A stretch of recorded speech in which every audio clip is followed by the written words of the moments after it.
다 같이 묵도하심으로 수요 예배를 함께 드리겠습니다.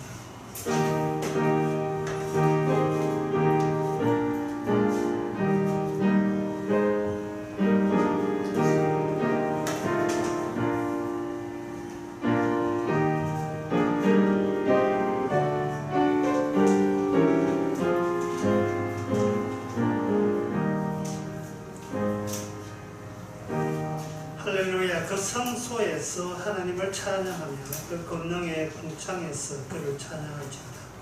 그의 능하신 행동을 인하여 찬양하며 그의 지극히 광대하심을 쫓아 찬양할지어다. 하나님 피조물로서 우리가 할 수 있는 것을 주께서 이미 지정해 주셔서 감사합니다. 어떤 일이 있든지 간에 주님을 찬양하는데 게으르지 말게 하옵소서. 예수님 이름으로 기도합니다. 찬송가 257장입니다.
기도 제목은 천국에 맞는 마음 상태로 변해야 천국에 갈 수가 있습니다. 천국에 간다 하면서도 마음 상태는 천국에 살 마음이 없는 사람은 도저히 천국 갈 수가 없겠죠. 세상에 맞는 마음을 가졌으면 이제는 천국에 맞는 마음으로 달라지게 해달라고 다 같이 기도합니다.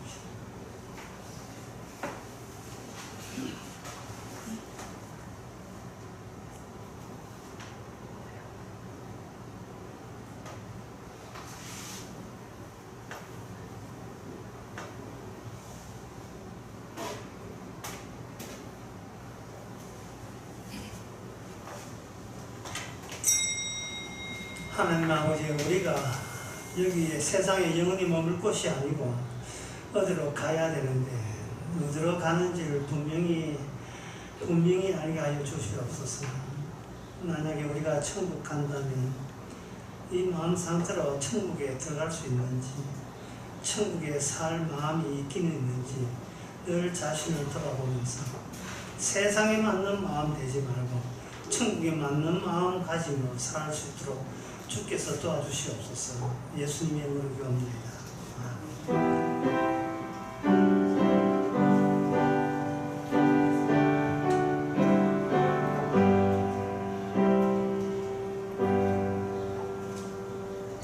하나님의 말씀은 열왕기상 14장 1절에서 5절까지.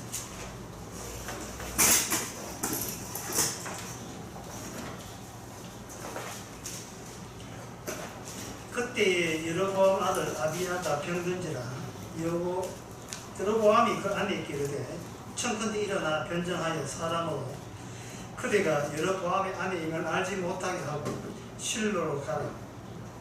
거기 선지자 아이야가 있나니 저는 이전에 내가 이 백성의 왕이 될 것을 내게 고한 사람입니다.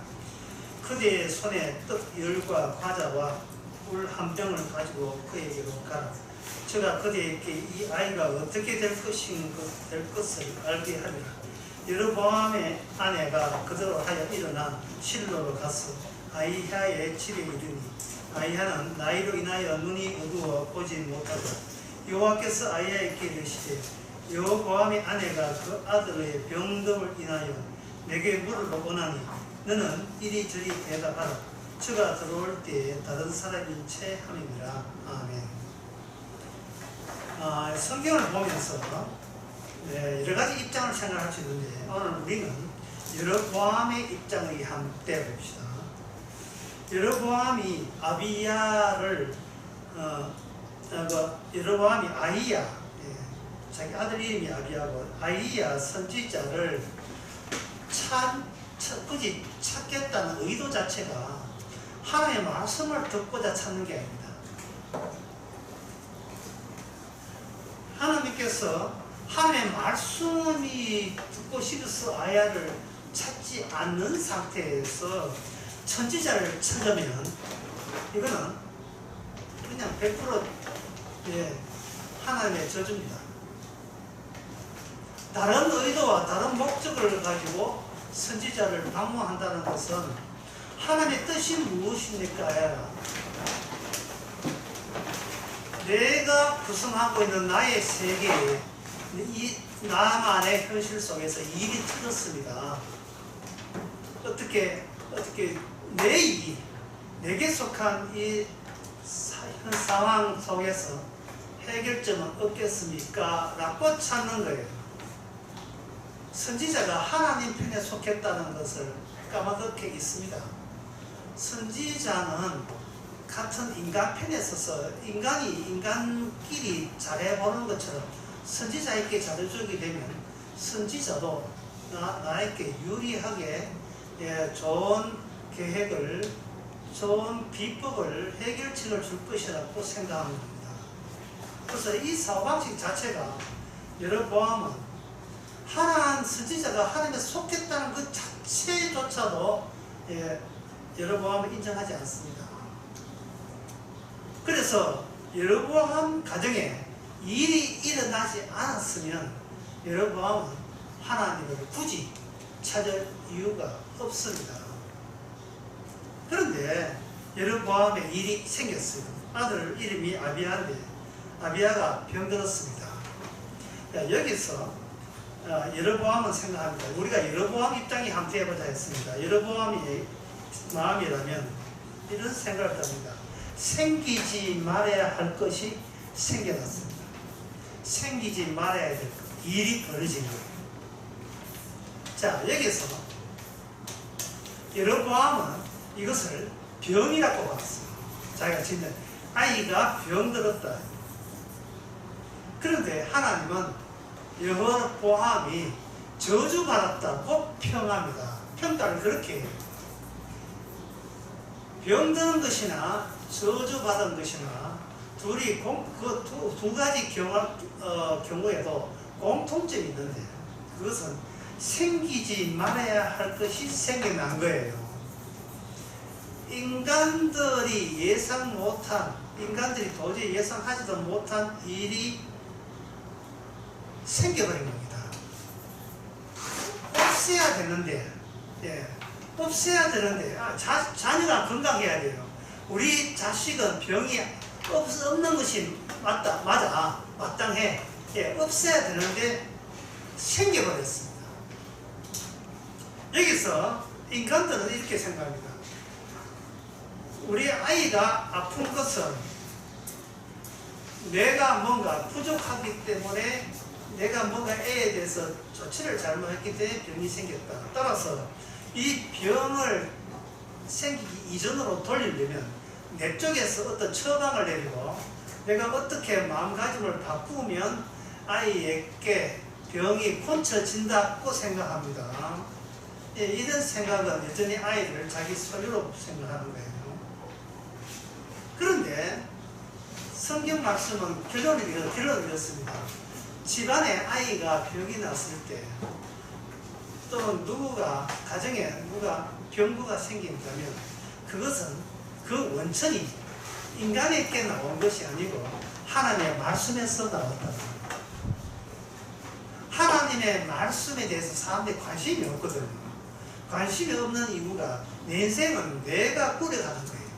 내가 차근차근히 하는 것이 모아서 내가 만족할 만한 내 인생이 형성된다. 이게 인간의 생각입니다. 그렇게 해서 조심을 하고, 거듭 잘못한 것이 없도록, 오류가 없도록, 실수 없도록 철저를 기하는 것이 인간들이 자기 인생을 자기 소유로 간주했을 때 관리하는 방법이에요. 그러나 하나님은 말씀하십니다. 인간 인생의 관리는 인간 본인에게 맡긴 적이 없습니다.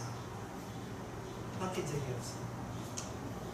사람들은 생각합니다. 왜 내한테 이런 일이 생기지?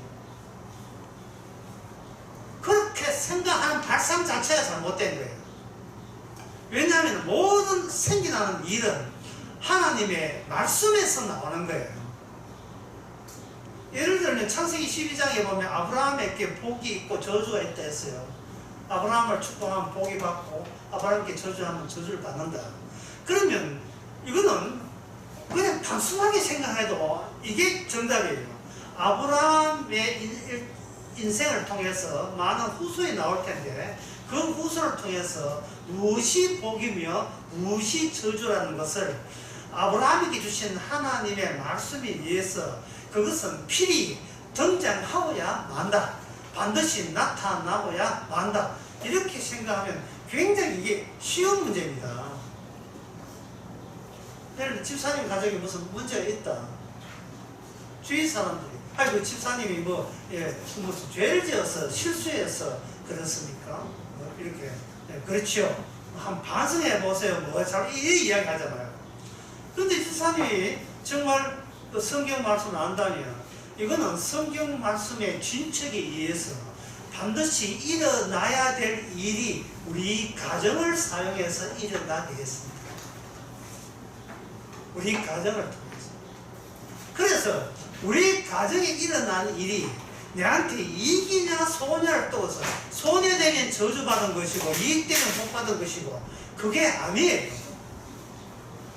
그것을 두 자로 이렇게 합니다. 두 자로 이야기하면 현상입니다. 현상입니다. 하나님께서는 말씀이 먼저고 이 세상 바다가 뭐냐? 말씀의 내용이 현상적으로 쑥쑥 그때마다 일어날 일들이 일어나는 거예요. 일어나는 거예요. 농부가 씨를 뿌립니다. 마태복음 13장에 씨 뿌리는 비유가 그건데요. 농부가 밭에다가 씨를 뿌립니다. 씨는 작기 때문에 그냥 씨를 뿌릴 때 밭은 밭 풍경은 그대로 밭 풍경이에요. 그런데 나중에 가을에가 돌아보면 분명히 거기서 같은 밭인데 각종 그 열매와 식물들이 자라나고 있습니다. 그게 뭐냐? 현상이에요. 이게 뭐지? 이게 왜 식물들이 이게 왜 등장하지? 말씀을 뿌려놨잖아요. 말씀을. 하나님께서 이 세상에 말씀을 뿌려놨다고요. 그 말씀을 뿌려놓는 담당자가 누구냐 하면 선지자입니다. 선지자, 일반인들은 자기 것 간수하기 위해서 선지자를 찾지만 선지자의 특징은 몇 개 없어요. 없고 자기 것 대신 뭐가 있느냐? 하나님의 말씀으로 선지자는 충분합니다.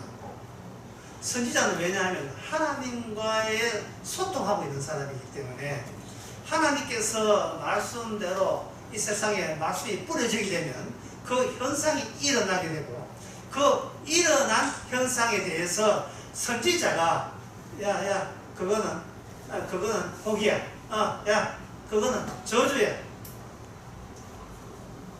그러니까 복과 저주가 말씀 안에 들어있는데 복과 말씀이 뿌려지니까 어떤 때는 그게 저주의 열매도 나오고 어떤 때는 복의 열매도 나오는 겁니다. 그런데 이 너무나 당연한 사실인데 내게 있는 여러분과 같이 요거는 내 가정의 일이고 내 것 있다고 생각했을 때에 우리 애가 병들었을 때는 어떻게 되는가? 선지자한테 쭉 쫓아가가지고 선지자님 나한테 이러한 불상사가 생겼습니다. 어떻게 해결 좀 하면 안 되겠습니까? 사람이 자기 소유가 있기 때문에 그걸 뭐라고 해석하냐면 이거는 불행한 일로 여기는 겁니다. 여러분 하나님이 불행하지 않으면 만사가 불행하지 않아요. 왜? 세상 모든 만물은 하나님이 원하는 대로 뜻대로 이루어지는 것이 너무나 합당하고 당연하기 때문에 왜 인간들은 불행이라는 그 생각을 왜 갖습니까? 본인이 하나님 소유가 아니기 때문에 그런 거예요. 본인이 하나님 소유가 아니고 여기서 여기까지는 철저하게 내 것이라고 여기고 자기 것 관리하다 보니까 자기 뜻대로 안 되니까 야 이건 불행하다. 자기가 하나님이 일으킨 일에 대해서 자기가 제 마음대로 해석하고 불만을 터놓고 그렇게 하고 있습니다. 자, 방금 지금까지 이야기하는 것이 과연 성경적으로 옳은가를 성경을 통해서 보겠습니다. 출애굽기 20장 5절에서 6절에 보면 이런 말씀이 있습니다. 그것들에게 절하지 말라, 그것들을 숨기지 말라. 나 여호와 너희 하나님은 질투하는 하나님 10인즉 나를 미워하는 자의 죄를 갚되 아비로부터 아들에게까지 3, 4대 이르게 하거니와 나를 사랑하고 내 계명을 지키는 자에게 천대까지 은혜를 베푸느니라. 이렇게 되어 있습니다. 이 말씀을 똑같은 말씀을 우리가 봅니다. 똑같은 말씀을 보는데 방금 읽었던 이 말씀을 두 번 다시 이해 무슨 뜻인지 아시겠죠? 이 말씀을 볼 때에 내 것으로 소유된 것을 갖고 있는 나 입장에서 그것을 포기하지 않는 입장에서 이 성경을 보게 되면 어떻게 보느냐 하면 말씀 지켜야 돼. 십계명 지켜야 돼. 만약에 십계명 안 지키면 우리 3, 4대까지 그러니까 아버지, 나, 아들, 손자 3, 4대들 3, 4대까지 저주를 받는데 야 이거 그러니까 이 저주를 끊기 위해서라도 나부터라도 똑바로 살면서 말씀을 지켜야 돼. 이렇게 이렇게 해석하는 거예요. 내게 있다면, 나의 것이 있다면, 나의 것으로 인하여 내 자존심과 내 가치와 내 의미를 내 의미의 바탕이 내 것에 있다고 여긴다면 그렇게 해석합니다. 여러분 그렇게 해석합니까? 그런데 하나님 입장을 한번 배워봅시다.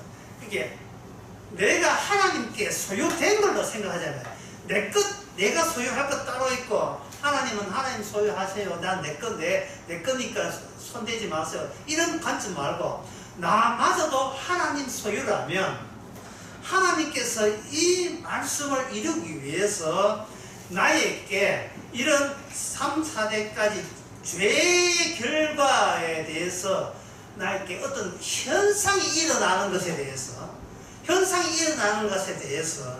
이것은 하나님의 합당한 조치로서 하나님께 감사와 찬양을 드리는 것이 마땅하지 않습니까? 이게 당연하지 않습니까? 내 게 없으니까, 나의 비소유니까, 무소유니까, 내 게 없으니까, 내 마저 하나님 거니까 하나님이 자기 소유인 나를 마음대로 사용해서 말씀을 안 지켰을 때 저주받고 말씀 지키면 복받는다에 그 말씀을 현상적으로 분명히 드러내기 위해서 마음껏 사용하는데 권한은 우리 하나님께 있잖아. 하나님께 있지 않습니까? 여기에 대해서 왜 우리가 불만을 갖고 있습니까? 아까 제가 아브라함의 자손 이야기했죠. 아브라함에게는 복과 저주 두 가지의 현상을 다 드러낸다 했습니다. 그러면 그 아브라함의 자손에게 어떤 일이 있는지 실제로 사무엘상을 통해서 한번 보겠습니다. 사무엘상 2장을 통해서. 사무엘상 2장, 3장, 4장에 한 집안이 작사를 가요. 작사를. 2장 29절을 너희가 어찌하여 나의 처소에서 명한 나의 재물과 예물을 밟으며 내 아들들을 나보다 더 중히 여겨 내 백성 이스라엘 드리는 가장 좋은 것으로 스스로 살찌게 하느냐. 이게 지금 누구 보고 이야기하냐면은 하나님께서 엘리 제사장에게 나타나서 하는 이야기입니다. 엘리 제사장께 이야기하는데 방금 읽었던 그 29절 이전에 25절 끝에 보면 그들이 그 아비의 말을 듣지 아니하였으니 이는 여호와께서 그들을 죽이기로 하였습니다. 이래 있어요. 이게 무슨 이야기를 좀 설명이 필요한데요. 엘리 제사장은 일반인이 아닙니다. 하나님의 앞에서 제사를 드리는 자예요. 제사를 드린다 할 때에 자꾸 우리가 이런 생각을 좀 버리세요. 제사 잘 드리면 복 받는다. 이런 생각을 하지 마시고 그들의 역할은 제사를 드림으로써 제사를 드리라는 이 하나님의 말씀에 실효성이 있는지 없는지를 제사 드리는 제사장 집안을 통해서 하나님께서 증명하시고자 한다는 뜻이에요.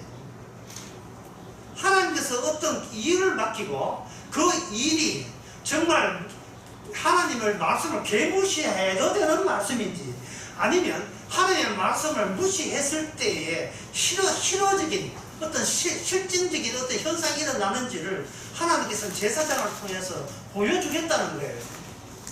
보여줬는데 아들이 그 하나님의 제사를 아주 엉망으로 여겼죠. 예. 자기 묻고 싶은 대로 고리 가지고 고리 지부터 챙기고 하는 그런 이야기가 쭉 나옵니다. 해가지고 이렇게 이제 2장 15절에 삶은 고기를 예물 드려야 되는데 지가 먼저 건져 먹고 내 마음대로 왜 내 먹고 싶은데 왜 제사 이거 뭔데 아무것도 아닌데 하고 아들들이 그렇게 했어요. 그래 아버지 그걸 보고 아버지가 아들에게 나무랬습니다. 나무랬는데 하나님의 뜻은 이거예요. 나무래 봤자 애들이 안 고쳐져요. 왜냐하면 죽이기로 작정했기 때문에. 죽이기로 작정했습니다. 그러니까 엘리 제사장에서 어떤 자기 아들이 죽는다면 이것은 아버지가 아들을 죽이는 것이 아니고 하나님이 내 자식을 죽이기로 작정을 하시고 죽는 이유를 뭐냐면 하나님의 말씀에 대해서 아주 우습게 보는 그것과 연계시켜버리는 거예요. 여러분 이것을 개인적 입장에서 저주받다 하는데 개인적 입장에서는 저주받는 건 맞아요.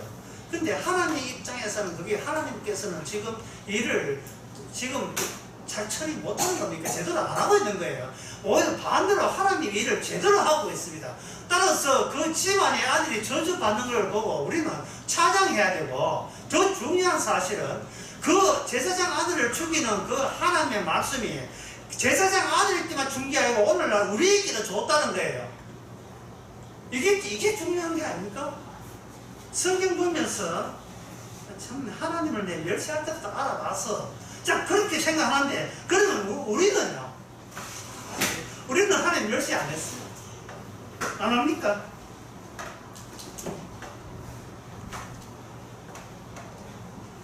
사무엘상 3장 13절에 내가 그 집을 영원토록 심판하겠다고 그에게 이른 것은 그의 죄악을 인함이니 그가 자기 아들이 저주를 자청하되 금하지 아니하였습니다. 그러므로 내가 엘리야 집에 대해서 맹세하기를 엘리야 집의 죄악은 재물로나 예물로나 영영이 속함을 얻지 못하였나 하였노라. 딱 되어 있습니다. 이 엘리 제사장이 누구 자손이냐? 아브라함 자손입니다. 아브라함 자손에는 뭐가 있다? 복도 있고 저주가 있다는 거예요. 지금 제가 복이 뭐냐를 이야기를 안 해요. 왜냐하면 저주가 뭐냐부터 출발이 돼야 되기 때문에. 하나님의 저주라 하는 것은 하나님의 저주는 하나님이 내린 거예요. 다른 사람 보고 네 그런 나쁜 짓에가 저주받는다. 우리가 같은 인간 보고 그렇게 저주할 권한이 우리 인간에게는 없습니다.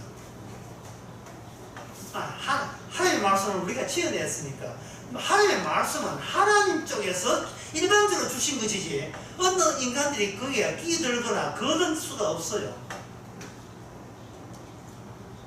하나님의 말씀대로 어떤 사람은 말씀에 위배했다고 작살내고 그 집안을 아주 풍지박산을 만들 때 우리는 주의해야 돼요. 다행이다. 나는 살았다. 이러면 안 된다고요. 이러면 지금 저주받는 그 엘리 제사장의 가문의 태도가 보편적입니다. 모든 인간에게 이런 요소가 다 있어요. 주께서 아이고 나는 다행이다 하면 주께서 뭐라고 하겠습니다. 그 다음 차례는 너야. 그 다음 차례는 너라고. 너무나 간단한 이야기거든요. 성경에서 왜 이렇게 저주받는 이야기를 왜 나옵니까? 이게 나무 이야기가 아니라는 거죠. 사람이 살아있는 것 같지만 진짜 살아있는 것은 하나님의 말씀과 말씀대로 현실화시키는 그 점이 살아있는 거예요. 계속 그 엘리 제사장 박살나는 거 계속 보신다면 바로 사무엘상 4장에 며느리가 임신을 했는데 아기를 낳는데 임신을 할 때 살아있었어요. 애 놓을 때도 살아있었습니다. 그게 애가 해산하면서 그 며느리가 서서히 죽어가고 있습니다. 죽는 이유는 남편이 블레셋 전쟁에서 죽었다는 소식을 듣고 충격받았고 그리고 시아버지가 든든한 백이 됐던 최고 권세자 아닙니까? 시아버지가 아들 죽다 소식 듣고 흔들리자다가 흔들리자 하다가 몸무게 넣어가지고 다리가 부러져가 자빠져가지고 비둔해서 자빠져서 죽었어요. 시아버지 죽었어요. 남편 죽었어요. 그럴 때 해피 아이는 안 죽었어요. 아이가 해산하고 죽어갈 때 곁에 섰는 며느리 섰는 여인들이 이렇게 두려워 말라 아들 낳았다. 아들은 성문경 낳았어요. 낳으니까 그 며느리 하는 말이 아들 낳으니 무슨 내가 영광이냐. 이가 하나님의 귀는 빼앗겼고 시부모와 남편이 죽었음을 인하여 이거는 하나님의 영광이 그 며느리가 이제 예언하는 거예요. 하나님의 영광이 우리 이스라엘에서 떠났다 이렇게 되어 있어요. 완전히 한 집안이 박살났습니다. 한 집. 다시 오늘 본문을 한번 들어봅시다. 오늘 본문에서 아까 그 열왕기상 14장에서 여로보암 아들 아비야가 병든지라 되어 있어요. 병들었거든요. 그래서 어떻게 하느냐 하면 그 아이야한테 그 자기 아내를 보내는데 그냥 보내지 않고 변장해서 보냅니다. 일반인으로 간주해서 보내요. 왕 같으면 선물이 많을 때 일반인들은 별 선물이 없잖아요. 그래서 3절에 보니까 떡 10개하고 과자하고 꿀 한 병 들고 갑니다. 선지자한테. 근데 일반인들 선지자한테 부탁할 때 뭐 요 정도 선물 들고 가는 거예요. 그때 이 아이야가 눈이 어두워서 전혀 보지를 못한데 아까 제가 말씀드렸잖아요. 선지자는 누구하고 소통하는 사람이냐 하나님으로부터 연락을 오는 사람이에요. 연락이 온데 눈이 어둡다 이게. 눈이 어두운 데다가 안에 그 처가 변장을 했으니까 설마 여호보암 생각에 설마 이 선지자가 이게 내 안에인지 뭐 알아볼 거다 이렇게 생각한 거예요. 들어올 때 6절에 보니까 처가 문을 들어올 때 아이야가 그 박소리 듣고 말하지 여로보암의 처가 들어오라. 네가 어찌하여 다른 사람 인체하느냐. 어찌하여 다른 사람 인체하느냐. 진짜 도사. 마치 무슨 상황이냐 하면 집안에 문제 있어서 무당을 찾아가야 돼. 여기가 요공한 부채도사집이니까 문 열자 말자 신상을 무당 쪽에서 신상을 이야기 다 하는 거예요. 이게 어디서 그것도 이 무당의 눈이 어둡다. 전혀 사람 풍가 못할 정도 눈이 어두운데 신상에 대해서 이야기를 다 해보는 거예요. 이게 어디서 그 정체를 감추고 자기의 고민거리를 내한테 가져왔느냐 이런 식으로 이야기하면 무당 찾아온 사람 할 말이 없겠지요. 자, 아이야가 이런 이야기를 하는 것, 이 이야기를 하는 것에 대해서 우리가 열왕기상 15장 27절에서 30절 요 부분부터 먼저 봐야 됩니다. 그러면 앞에 오늘 본문이 이해가 돼요. 열왕기상 15장 27절 3절에 보게 되면 이에 이스라엘 족속 아이야의 아들 바하스가 저를 모반하여 블레셋 사람에게 속한 기브돈에서 저를 죽였으니 이는 나합과 온 이스라엘이 기브돈을 에워싸고 있었음이더라. 유다왕 아사 제3년에 바하사가 나답을 죽이고 대신하여 왕이 되고 왕이 될 때에 여로보암 온 집을 쳐서 생명 있는 자를 하나도 남기지 아니하고 다 멸했는데 여호와께서 실로 사람 아이야에게 하신 말과 같이 되었으니 이는 여로보암의 죄 범죄하고 이스라엘께 범한 죄로 인하여 제가 이스라엘 노를 이렇게 다 격동했다 이 말이거든요. 여기에 여로보암 집안에 A가 아픈데 아파요. 아프고 또 아픈데 그 다음에 걔가 이제 죽죠. 그 다음에 나답이 여로보암의 아들이 돼요. 그래서 여로보암 죽고 난 뒤에 나답이 그 다음에 차기 왕으로 되는데 거기에 대해서 뭐라고 하냐면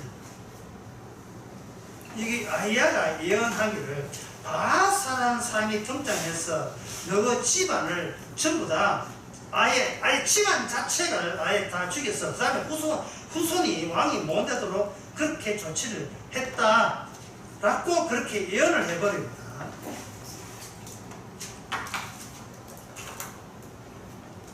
예언을 해버려요. 거기 예언이 뭐 10절에 쭉 보면 나와 있습니다. 여로보암의 11절에 여로보암에 속한 자 종종의 개가 죽은 개가 먹고 들여서 죽은 적 이렇게 했다. 뭐 네 발이 성에 들어갈 때 아이는 이미 죽어버리고. 자, 이 예언에 대해서 우리가 생각을 해봐야 됩니다. 이 아이야가 누구냐 하면 열왕기상 11장 29절에 그 옷을 찢어라 해서 옷 찢어서 12지파 가운데 10지파를 여로보암께 넘겼던 그 선지자가 아이야 선지자입니다. 자, 여기서 우리가 한번 정리를 할 필요가 있어요. 어떤 정리를 할 필요가 있느냐 하면 이 아들이 죽을 때에 아들이 죽을 때 이 죽는 이 아들 이름이 아비야예요. 아비야가 죽을 때에 아비야만 거기에 여로보암 집안 가운데 아비야 얘만은 제대로 무덤에 제대로 묻혀요. 묻힌다고요. 그리고 그 나머지 어른들 다른 자식들은 전부 다 완전히 걔한테 먹잇감이 된다고 다 엉망돼버려요. 그러니까 이 같은 여로보암의 아들 가운데 이 몸이 먼저 아팠던 아비야는 어떤 적을 낳느냐 하면은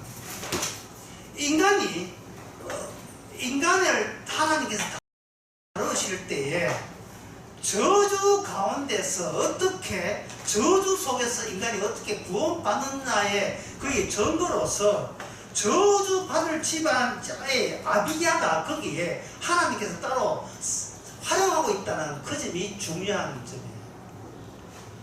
너희 집안은 다 저주 받아라 이래야 되는데 그 저주 받는 자기 집안의 죄를 짊어지는 것처럼 아버지의 잘못을 짊어지고 자기가 미리 병들어 일찍 아이로서 죽어버린 그 아이만큼은 제대로 된 무덤에 들어가고 나머지는 무덤에 못 들어갑니다.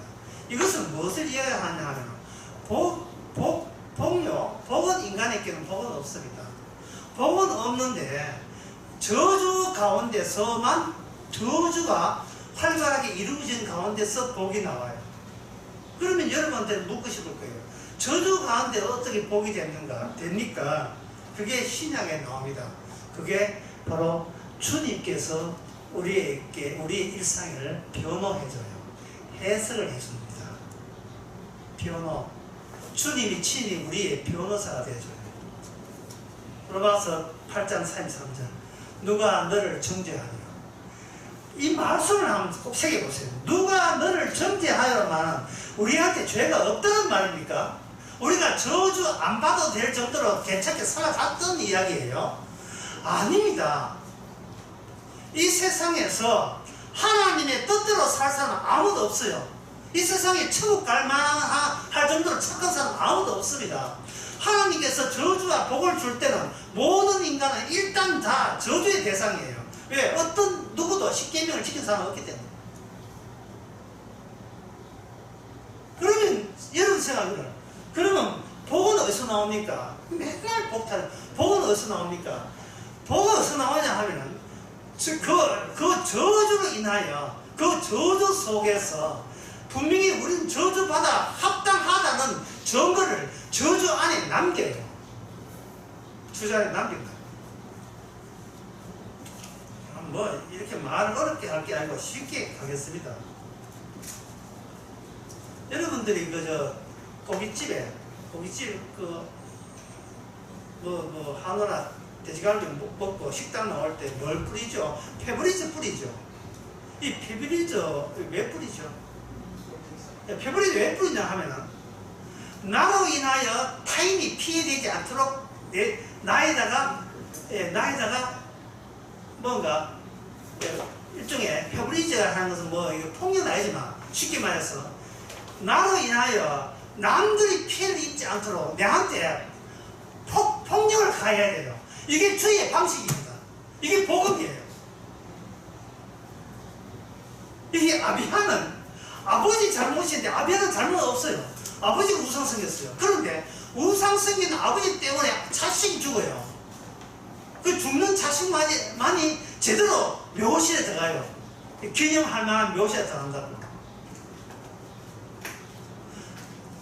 아까 중요한 건 다시 말씀드려요. 사람들은 성경을 보면서 하나님의 저주 받는 사람 벌 받다 하니까 휴, 다행이다. 아, 나는 저만한 죄를 안 졌기 때문에 이만큼 제가 아직도 우리는 아주 복 받을 만한 어떤 자격이라든지 그런 것은 아주 건재하게 내가 그런 요소가 있다. 이렇게 생각하는데 여러분 그렇게 생각하게 되면 뭐가 누락이 되느냐 하면 로마서 8장 33절이 빠져버립니다. 로마서 8장 33절은 누가 너를 정죄하리오라고 해요. 누가 너를 정죄하리오.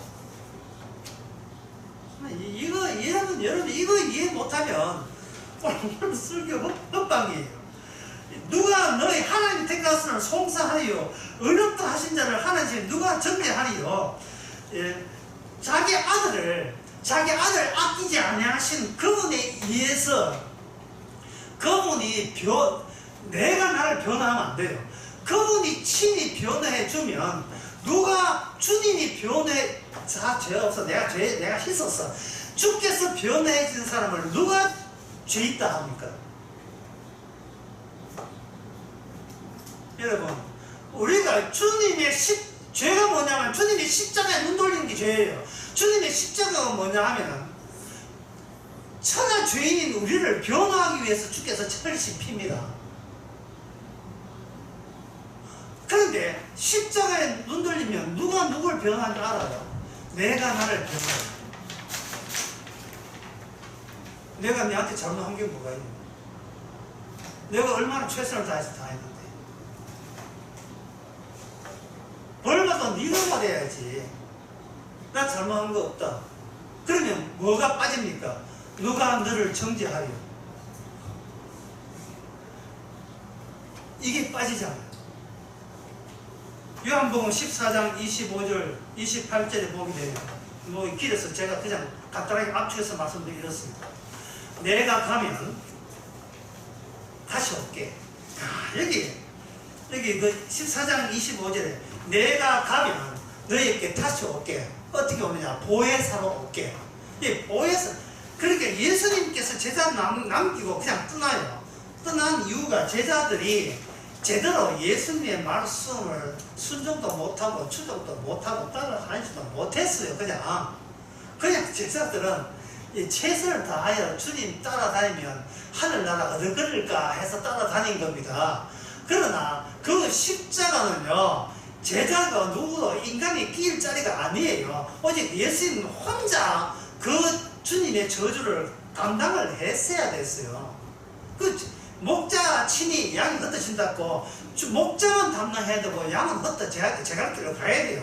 제갈길로 간 그 양 중에서 주님께서 내 다시 올게 라고 한 거예요. 다시 올게. 다시 오는 이유가 뭐냐? 성령을 주시기 위해서 다시 오는 거예요. 성령은 우리의 변호사예요. 변호사. 이걸 보혜사로 되어 있는데 이게 변호사입니다.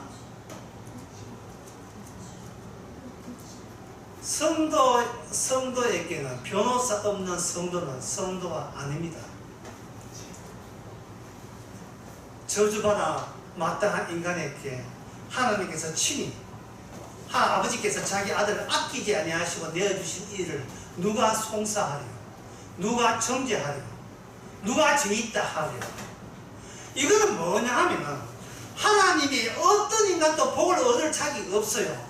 그런데 저주받아야 합당한 인간에게 저주에서 복으로 옮기기 위해서 중간에 누가 끼어들었냐 하면은 친히 주님께서 변호사가 끼어들어서 저 사람 죄 있는 건 맞는데 내가 다 제거했어 라고 변호사가 끼어든 그 사람이 바로 복받은 사람이에요. 그게 바로 복음이고 이게 기쁜 소식이고 이게 진리입니다.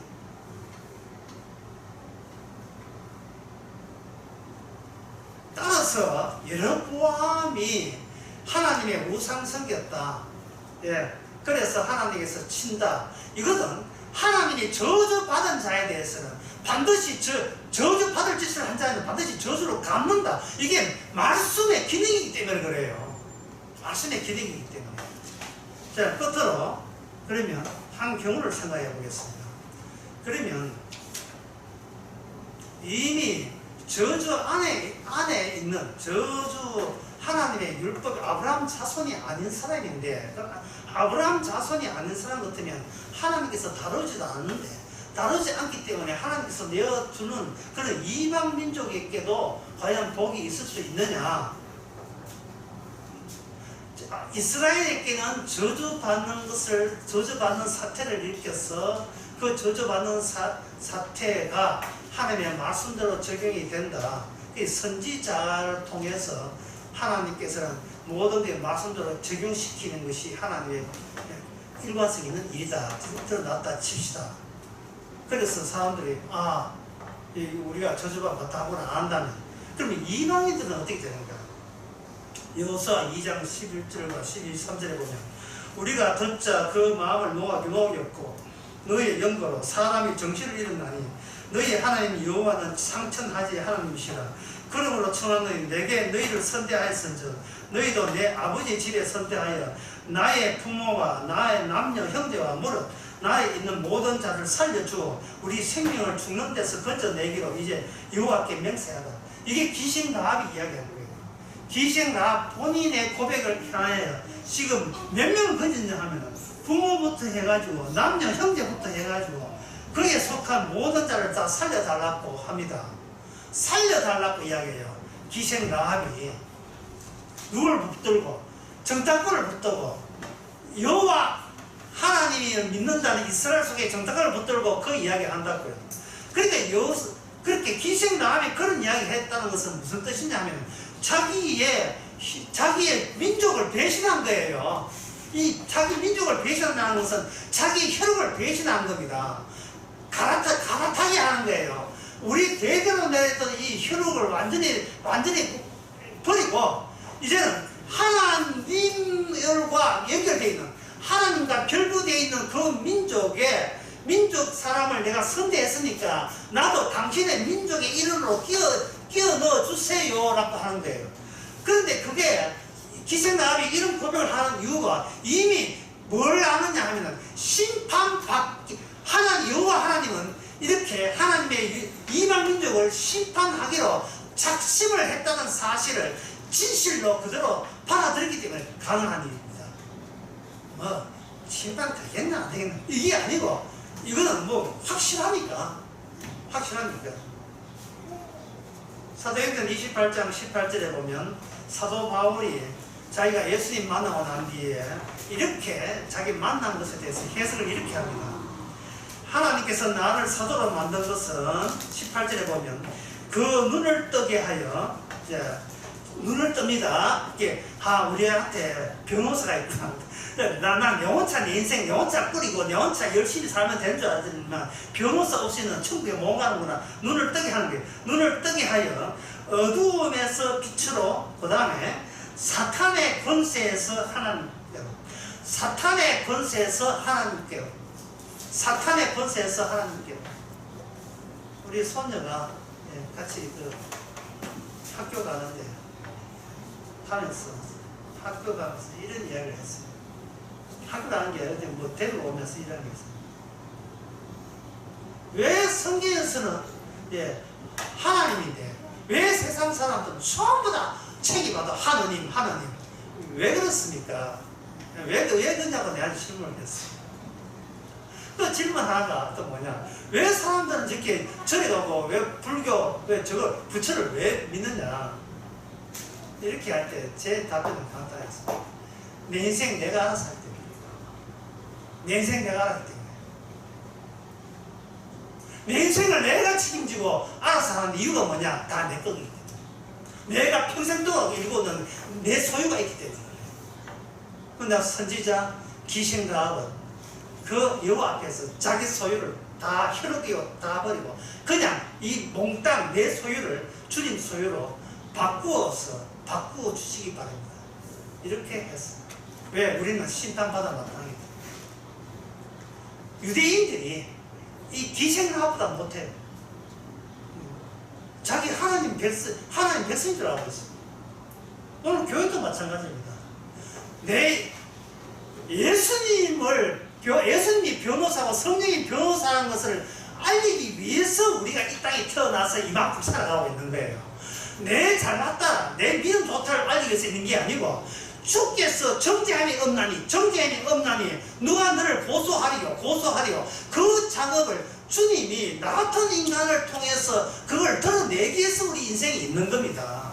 말씀이 말씀대로 실현하는 거예요. 그러니까 어떤 불행이라는 말 하지 마세요. 어떤 병고 있다 하지 마세요. 주께서 일으키는 일입니다. 우리는 그냥 쓰임받는 것 뿐입니다. 이게 복입니다. 기도했습니다. 하나님 아버지, 괜히 쫄았고 괜히 무서워하고 괜히 내 인생 망가질까 얼마나 악마한테 두려워했는지 이제 눈을 뜨게 하여 주시옵소서. 악마의 권세에서 하나님의 소유로 바뀌는 그것이 얼마나 큰 복이고 예수님이 변호사인 걸 알리는 것이 기능이 얼마나 제일 중요한 기능인 것을 마음껏 기쁨으로 알리는 저희들 되게 하옵소서. 예수님의 이름으로 기도합니다. 찬송가 334절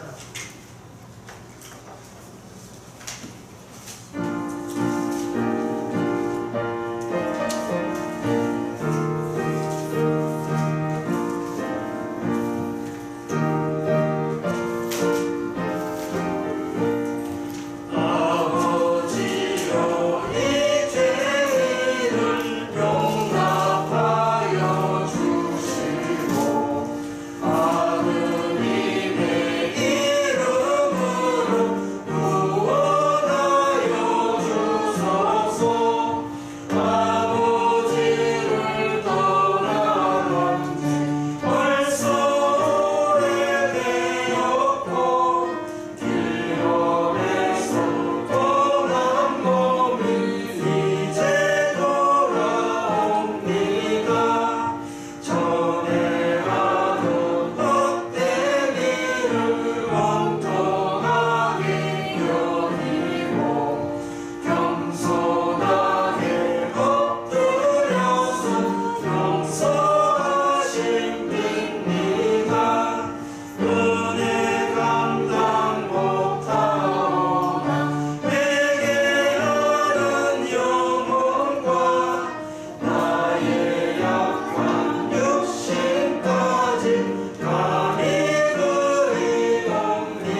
그리스도의 은혜와 하나님의 거짓 사랑과 성령의 충만하심이 주께서 친히 하나님의 아들의 변호사 된다는 것이 얼마나 큰 배경이고 복인지를 깨닫는 모든 성도에게 함께 있을지어다.